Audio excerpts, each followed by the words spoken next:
It's good to be with so many friends. Mayor Duggan, you're one hell of a mayor, man. Spent a lot of time with you. The President gave me an easy assignment. He said, Detroit's in trouble. Get them what they need. Well, I tell you what, all I did was listen to what Duggan told me to do, and I did. And Gretchen Whitmer, Governor Whitmer, you are one quite great governor. And Lieutenant Governor Gilchrist, my buddy Debbie Stabenow, your once and future Senator Gary Peters. And you can always count on Gary to be there for you and your family, and that's a fact. And Congresswoman Brenda Lawrence, we need to send you back to the House, just like we need to send Hallie back, Hallie Stevens. And I tell you what, you know that Slotkin girl. She happens to be at Congress. Two things you got to know about her.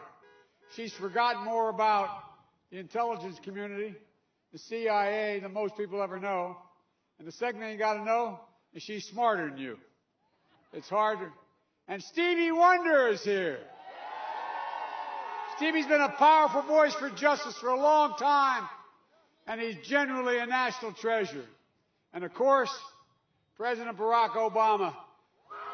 I tell you what, didn't it make you a little nostalgic just hearing him? Compared, I won't even compare, God Almighty. It's great to see you, Mr. President. It's great to hang out with you. It reminds us that we can have a president with character, decency, respect. A president respected around the world. The president our kids could and did look up to. I want to say something we don't say often enough. President Obama was a great president. And one of the great honors I had was not only serving with him, but becoming a good personal friend. Our families became close. My two granddaughters and two of his two daughters went all through school together, remained each other's best buddies. So I want to make sure to say it here today, Mr. President, thank you.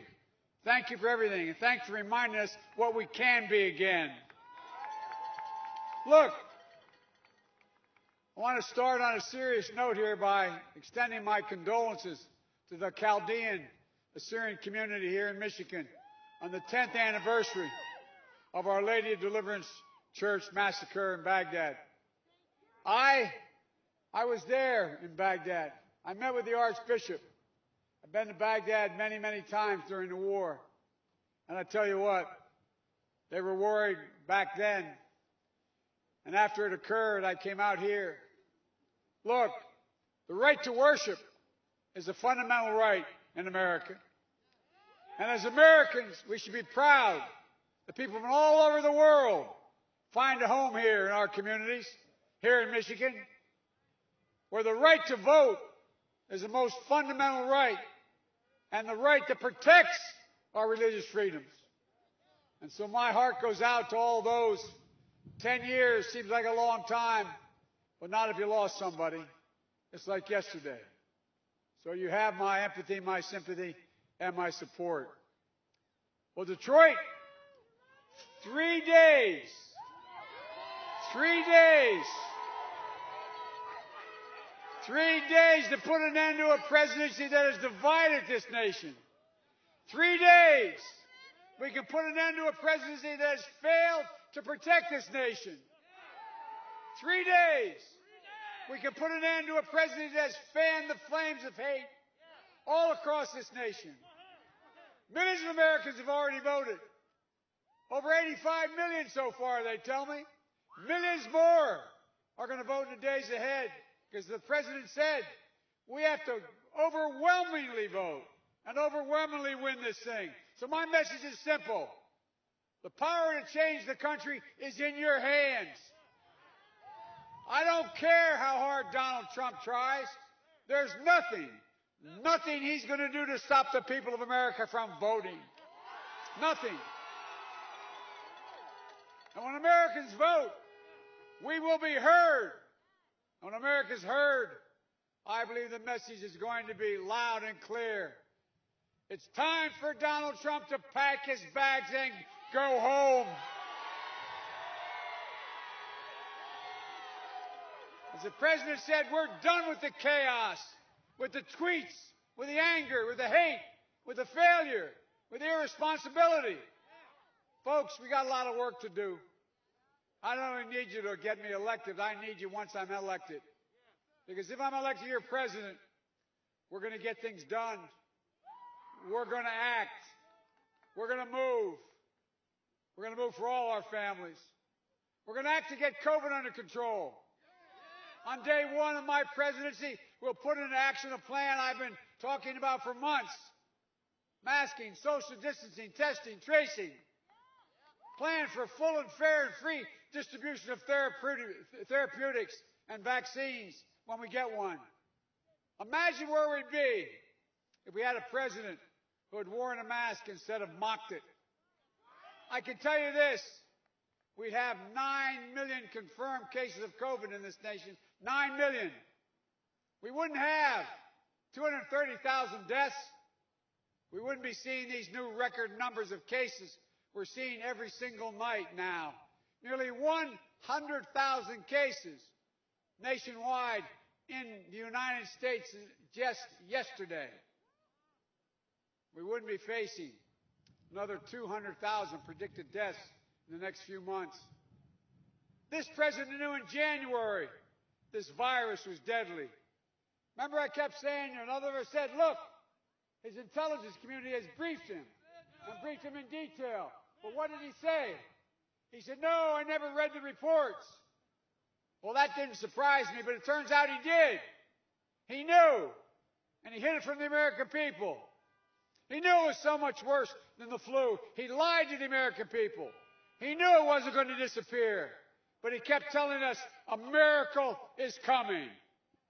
And just yesterday, he had the gall, as Brock said, to say that doctors, the people who have been on the front lines, some have given their lives along with nurses and others, first responders. He suggested these doctors were falsely inflating deaths due to COVID because they wanted to make money. What in the hell's the matter with this man? What's the matter with him? Look, the people of this nation have suffered and sacrificed for 9 months, and none more so than our doctors on the front line, our healthcare workers.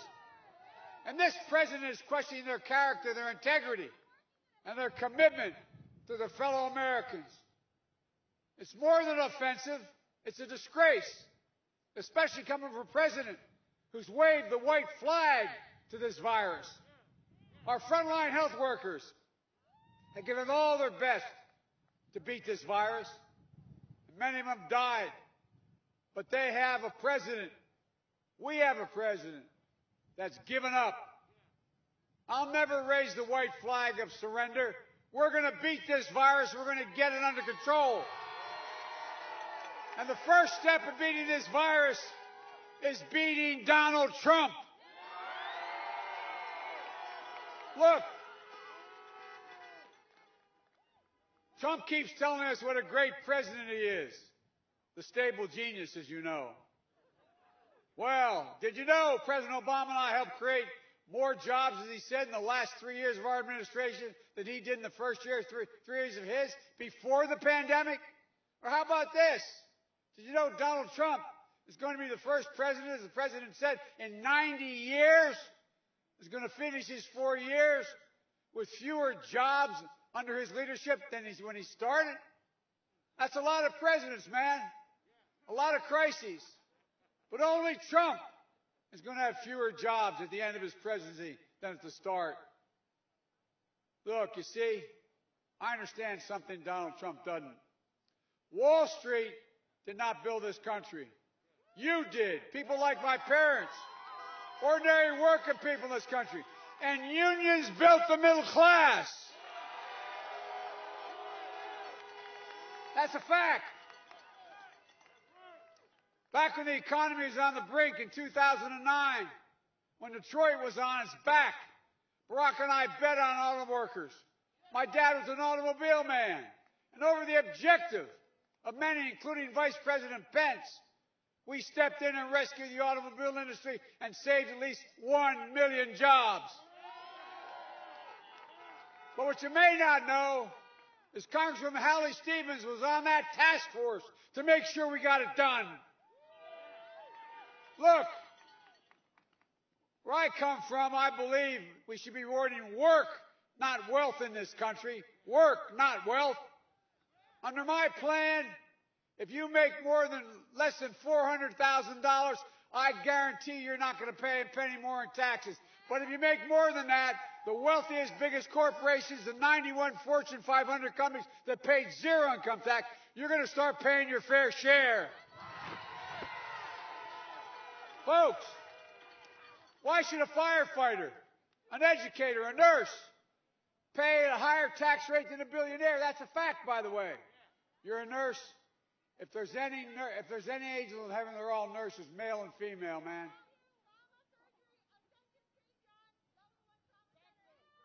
All right. Well, God love you. I've been a significant consumer of health care, and I can tell you, the fact of the matter is that this is God's truth. Doctors let you live. Nurses, male and female, make you want to live and make you want to live. That comes from a guy who spent a lot of time in the hospital with 2 cranial aneurysms, a few other problems. Look, you should pay more. Why should all of you be paying more taxes than Donald Trump, the billionaire? He has an income. He says he paid an income tax of $750. As they say in Southern Delaware, how about y'all? What'd you all pay? $750? My Lord. And remember when he was asked about why I only paid that much? He says, because I'm smart. He knew how to game the system. Well, guess what, Mr. President? I'm coming for you. We don't game the system.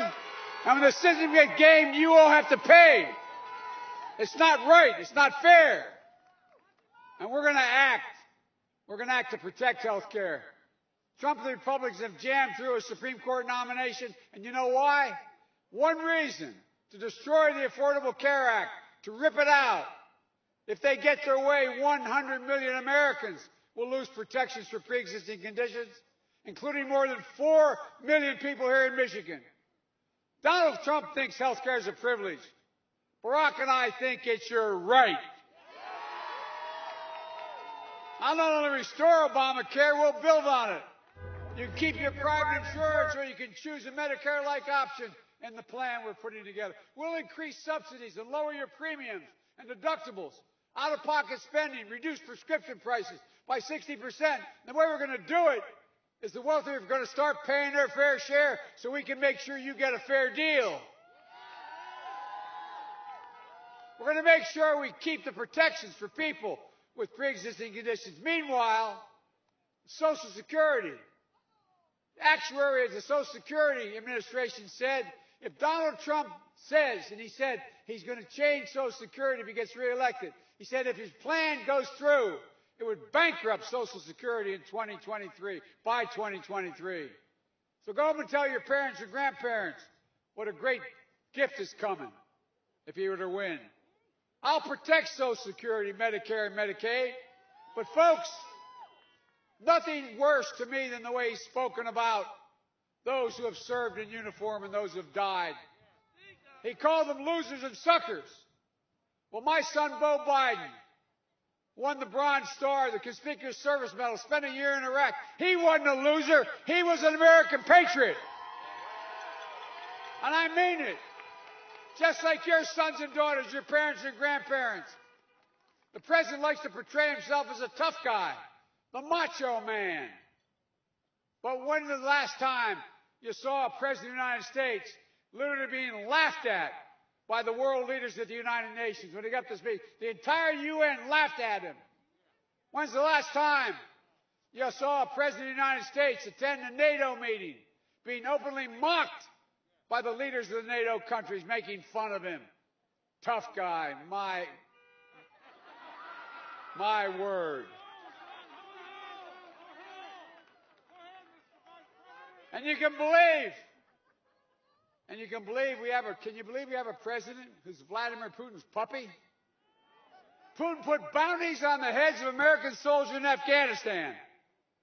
Trump spoke to him 6 times since he knew about that, and he's too scared to challenge him. Donald Trump is not strong, he's weak. He commands virtually no respect on the international stage.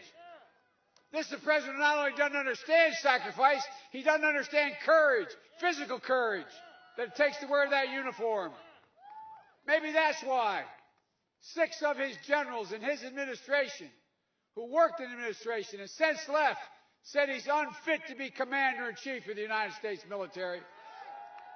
That's why Joint Special Operations Commander Stanley McChrystal, Commander of Special Operations Command, who oversaw bin Laden's raid, Admiral Bill McCraven, and 22 other 4-stars have endorsed me, saying they'd be honored to have me as their Commander-in-Chief. That's why, because they know I will have the backs of the military wherever they are. Folks, look, folks. Well, by the way, you're right. The gentleman says, what about the 545 kids who were kidnapped? That's why I announced immediately on day 1 I'm setting up a special commission. We're going to find those kids, and we're going to unite them with their parents.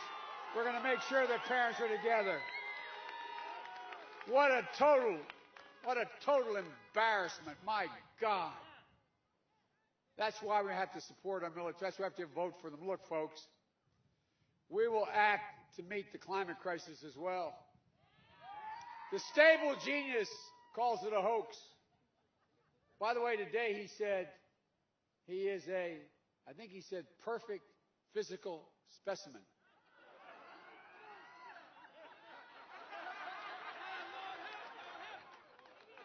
Maybe that's why he thought he was able to write off $70,000 on his taxes because he needed special hair care. Seriously. $70,000 written off for hair care. I tell you what, man, I hardly have any hair, but I'd rather have what I have. Stable, perfect specimen. Whoa. You know, we couldn't make this up, you know. Think about it. I mean, this is, look. Well, I tell you what. Well, when I hear climate change, I see jobs. He says hoax. I see American workers building and installing 500,000 charging stations across our highways in this country. I see American consumers switching to clean electric vehicles built here in Detroit and rebates for incentives. I see the federal government harnessing the purchasing power to buy clean electric vehicles for an enormous fleet that we have in Washington.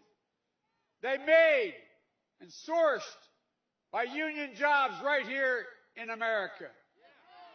This will mean 1 million good-paying jobs across America in the auto industry alone. Let's hear it for those honks of the cars out there who maybe think it's made here in Michigan. Look, and we'll act to deliver racial justice in America. Look, protesting is not burning or looting. Violence must never be tolerated, and it won't. But these protests are a cry for justice. The names of George Floyd, Breonna Taylor, Jacob Blake will not soon be forgotten because they will inspire a new wave of justice in America. Look, I believe this country has to come together. I'm running as a proud Democrat, but I will govern as an American president. I'll work as hard for those who don't support me as those who do. And you know what? In this America, in my America, there's no red state or blue state. It's everybody.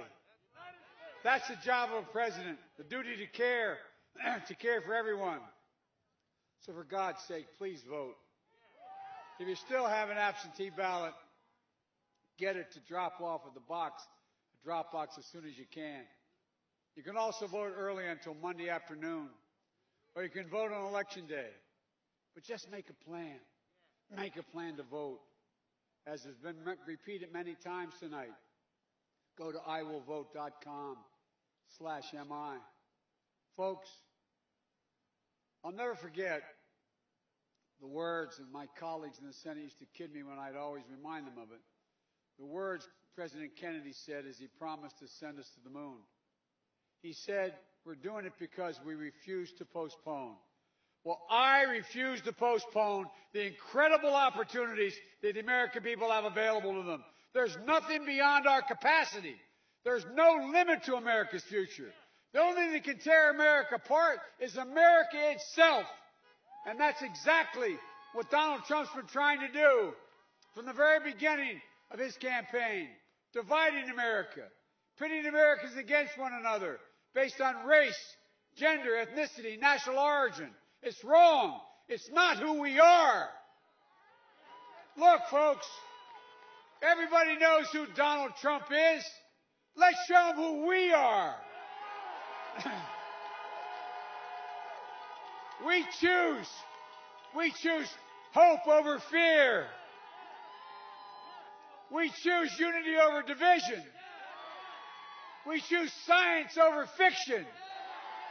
And yes, we choose truth over lie after lie after lie after lie. So it's time to stand up. Take back our democracy. We can do this. We're so much better than we've been. We can be who we are at our best. The United States of America. God bless you all, and may God protect our troops.